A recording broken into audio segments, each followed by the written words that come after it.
get your energy, not just to be, giving mine, but also to be receiving energy from you. So, it can be a oneness kind of thing. So what we're going to do is a call and response. So when I say stop and point to you, you're going to say, that shit, I'm good. It'll make sense in a minute. Bear with me. Well, let's just practice. Stop. That shit, I'm good. All right, let's do it one more time. See, let me explain something to you. It's some attitude. You got to have some attitude. Because the whole thing you're saying is, stop that shit, I'm good. Like that, right? Because if somebody was trying to come at you, like, no, I'm good. That's what you're giving. Okay, so I'm going to do it again. I'm going stop. You going that shit, I'm good. Ready? Stop! That shit, I'm good. Okay, so, what do I mean by good? When I say good, I mean you are enough. And enough shows up in two different ways. So what I'm going to do with this bullying thing is I like to start with the truth. Like, it's real easy to start at physical things, but I like to go inside where we all really exist and start with the truth and then unfold from the truth to heal the physical things on the outside. So that's what we're going to do. So when I say I'm good, what I mean by good is enough. So no matter what your belief system is, this is a spiritual thing. Please don't get me wrong. But it's also a scientific thing. That you are not your body, you are energy. You existed before you took a body, you're going to exist after you have a body. You are great, you are magnificent, you are awesome. You are everything that was, everything that is, and everything that is to be. That is what you are. And so because that is the truth, you are enough. Everything that you are looking for, you already have. Everything you want to be, you already are right now. There is no time that isn't right now. So whatever it is you think you're going to be, when you get there, guess what time it's going to be? Now. So anything that you think you need, since you already have it, you're always enough. You're already enough. What else do I mean by enough? When we come to the physical realm, you got enough shit to deal with. Yeah. Right? You have enough shit to deal with. So much that you don't need anybody adding to yours and you don't need to be giving yours to anybody else. So you have enough to deal with, so you don't have to be taking nothing off of anybody. But don't you have enough to deal with that you don't need to be commenting on what everybody else is doing? And how wrong they are and how they should be living their life. Is your house correct? Is yours straight? Are you living in your all? Are you being your everything yet? Because until you get there, you really shouldn't have anything to say about anybody. So when I say I'm good, I mean, no, I'm good. I don't need to take that from you today because I'm enough. I got everything I need. I don't need you trying to belittle me. But I also mean, if I see something I don't like about somebody and I'm ready to judge them, if I check myself, I'm going to go, you know what? I'm good. I ain't even got mine together yet. I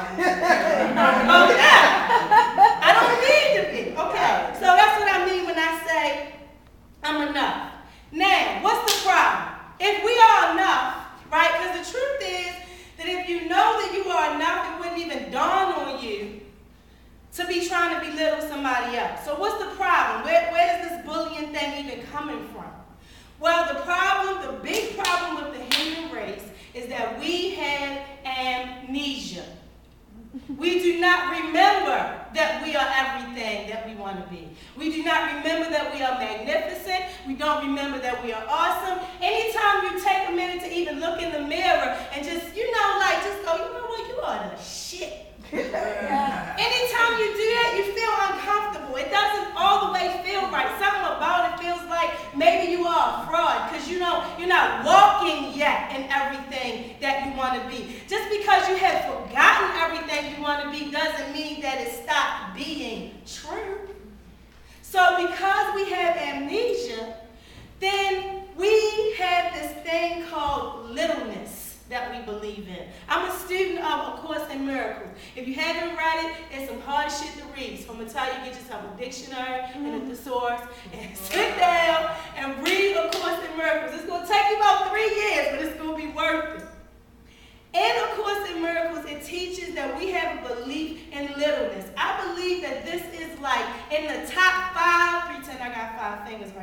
see 4, but let's just make pretend.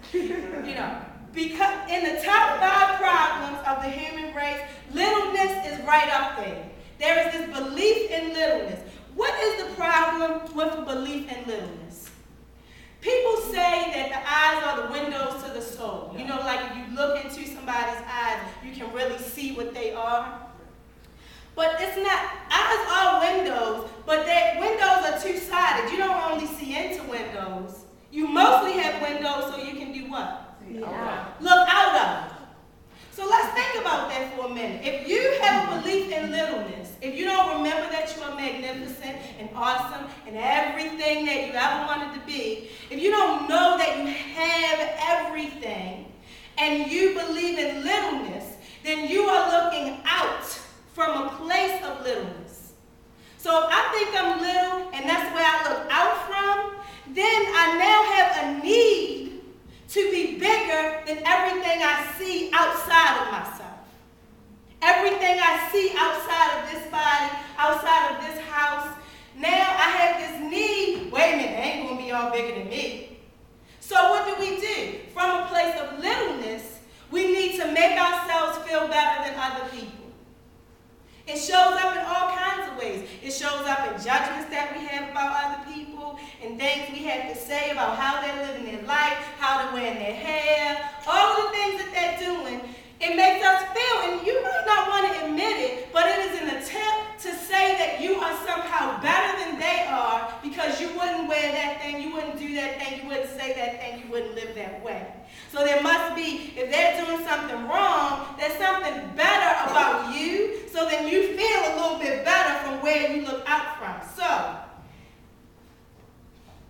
because we look out from littleness and don't remember that we are awesome, we don't realize the simple fact that if you knew you were awesome, it would never dawn on you to try to make somebody else feel like they weren't. Because you would have everything you need already. Yep. There's nothing that you're lacking. So if you know you're great, you would just be looking out from greatness.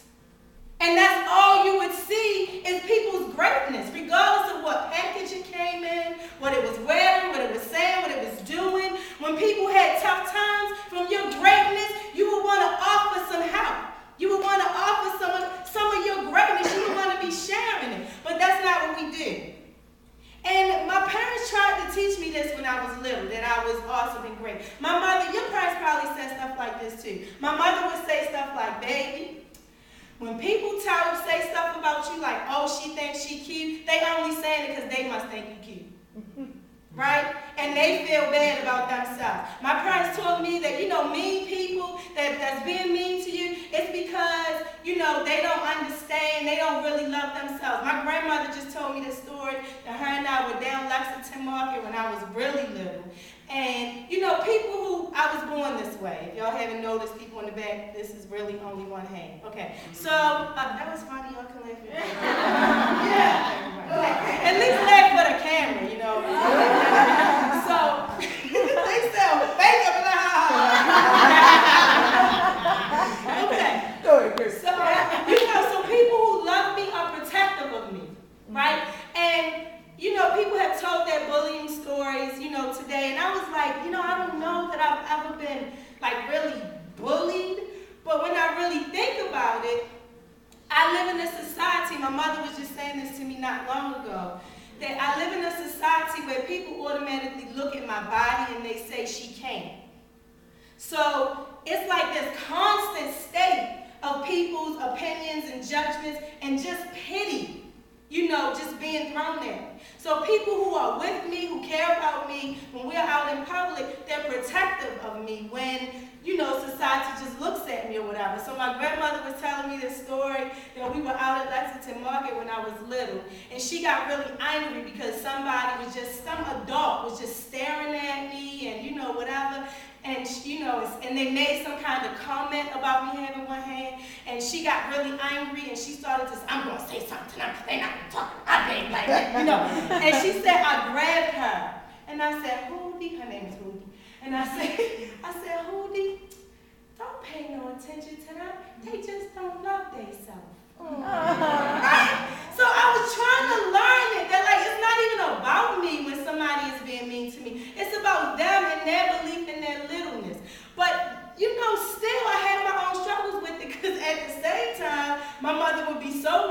watching me out the window at home because I wanted everybody to like me. I wanted everybody to be my friend. And the little girls in the neighborhood would be really mean to me and talk to me real nasty. But I had all the Barbie dolls because my parents came through on Christmas. So, I had all the Barbie dolls. I wanted in a dream house that was like this big.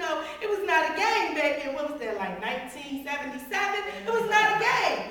And so, I'd be like, oh, I'm going to bring all my dolls outside. Y'all want to play with my dolls? Because I just wanted people to like me. And my mother would be in the window, like, wanting to just come outside and be like, stop! I don't talk to you like that, She was like, no, I had to let you learn on your own, right? So we know throughout our history and in our lives, on our journeys, we know that, like, there's some kind of battle with littleness. And when we think about why bullies get created in society, bullies are not born. Bullies are created by little adults. Children don't just come out and go, I can't wait to fuck somebody out. That's not what, kids don't just go to kindergarten and go, show me how to make a spitball so I can throw that somebody.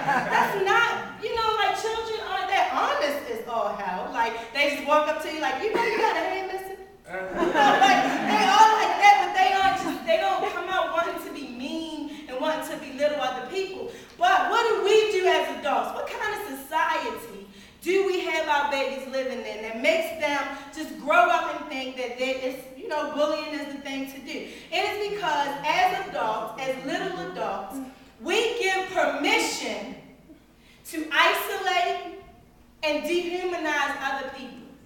It's like, it is okay. If somebody is different, we give ourselves permission. Well, you're supposed to say something about her. You see what the fuck she's wearing?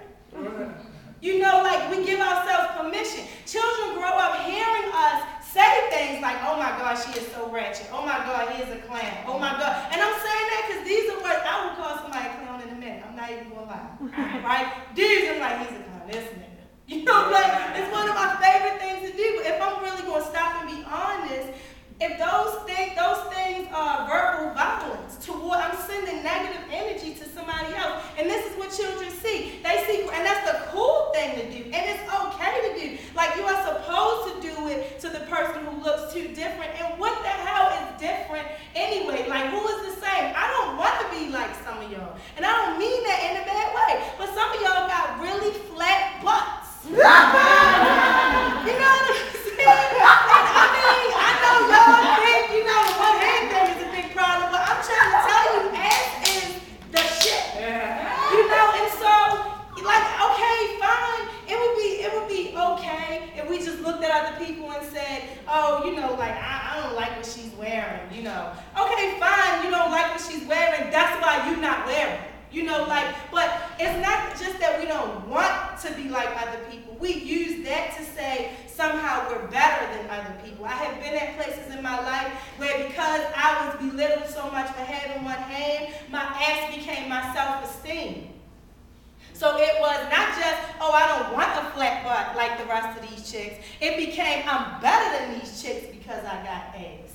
And that's where the problem is. Because it comes from a place of littleness. So some things that we need to pay attention to are not just, if you don't take it beyond wanting it to being better, but ask yourself, when you see somebody wearing something or acting some way, eyelashes falling off, shaving off their eyebrows and drawing them shits back on, whatever it is that you don't like, whatever it is, that dudes with the real skinny jeans on and it's all pants hanging down, whatever it is that you judge, ask yourself, why do I care? Why does it even matter to me enough to say something about littleness? Littleness. If you knew you were great, you would not care what somebody else's pants look like. You would not care if somebody was 300 pounds and something that was too small for them. For all you know, maybe they was 5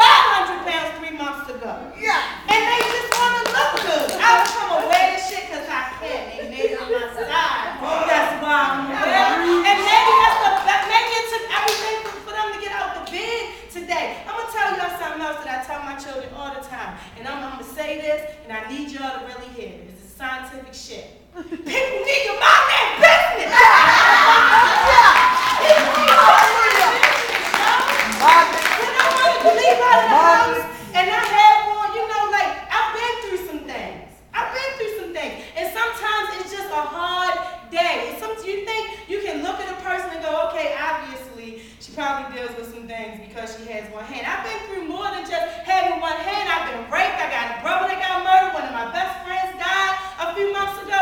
Sometimes if nothing ever happened, sometimes I just want to wake up, and if I got to go to the store and it take everything in me to just put on some raggedy sweatpants and a t-shirt, and I don't fix the mohawk, and I throw on a hat, and I go to Walmart, mind your fucking business. Yeah. You don't know what it took for me to come out of the house today. I don't need you taking pictures of me and posting it on Facebook. But littleness made you do it. Because it makes you feel better. Ooh, wait till how many likes I'm going to get off of this shit here. Because you pulled out your phone to take a picture of me in the Walmart because my thumb was showing, or because my hair was red on one side and green on the other side, or whatever it was. Mind your business. Tell it. Find your greatness. Stop speaking. Stop looking out from littleness, so you won't have a need to make everybody else feel lower than you. And what are you really saying about yourself? It's like that song, all I need for my birthday is a big booty hoe. Yo, you can't get a big booty hoe the rest of the year, yo. That's what it's like. That's what it's like. Like, what are you saying about yourself? That this is what makes you feel good on a regular basis, is always talking about somebody. Talking about the mother who brought her children to school in rollers and in a house coat and whatever. Mind your fucking business. You don't know what it took for her to get out of the bed this morning. She brought her kid to school. Mind your business.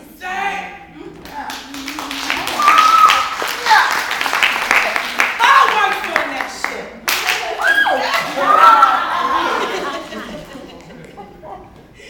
Okay. So what are we going to do about this culture where we teach children, we give examples to children that it is okay to single out and isolate people who are different from us, who are doing things that we don't like or we don't think that they should be doing? I'm going to give you 4 things. First of all, start off by teaching children that they are enough.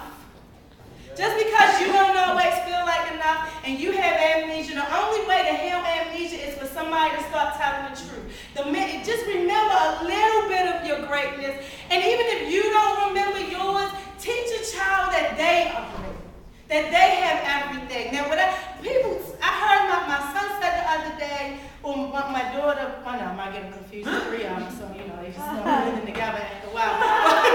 But one of them was saying they follow Jaden Smith, I think, on Twitter or one of them things, and he said, and Jaden was saying that it irritates him when grown-ups ask him, what do he want to be when he grows up? He said, that's a dumb question. You should be asking me, what do I want to be now?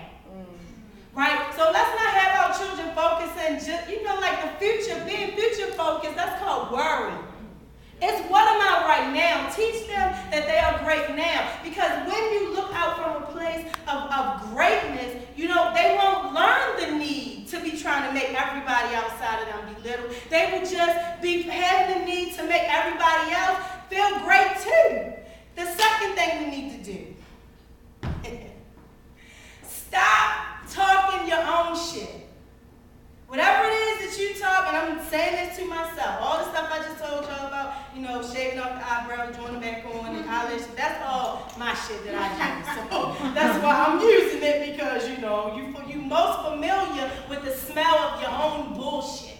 Right? So whatever yours is, I identify mine very easily, because I'm one of the most judgmental people I know. So because I do it, this is why the universe put me in a position to be out talking about it, so I can heal it with other people, not just in my room by myself. So whatever yours is, when you catch yourself about to say something about somebody, the minute your face twists up, you go, the minute it happens. Y'all remember what we said in the beginning? I'm good. Stop! That's it. I'm good. Right? The minute you catch yourself about to say something about somebody else, stop! That's it. I'm good. When you remember that you're good, you're going to be like, I'm good. I don't need to say nothing about that.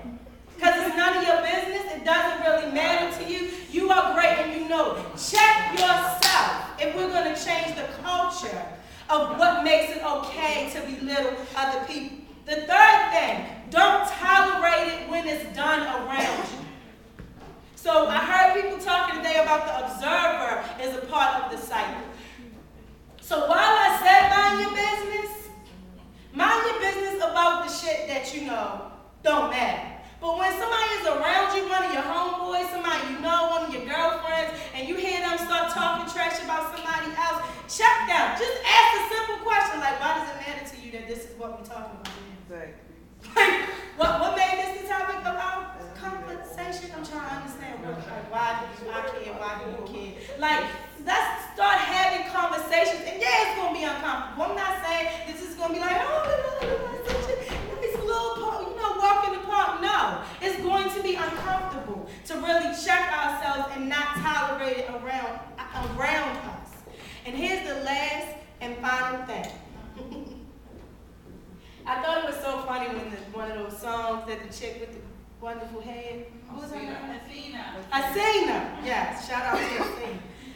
When she talked that song called Know My Name, because the fourth thing, and I swear to goodness, it's on my notes right here. I'll let anybody see it who want to see it. The last thing is know your magnificence like you know your name. Right? Know your magnificence like you know your name. This is not something that you have any doubts about. Learn your magnificence the same way you know your name. You know why? Because the way that you know your name, nobody can convince you that that's not your name. Right? Nobody, so it won't matter. Somebody just, right, because a big problem with bullying is that people say, take me for example. For years, people were looking at me saying she can't, or dudes would see me and then come up to me thinking I'm cute from back there, and then come up, realize I have enough, talk to one of my homegirls instead.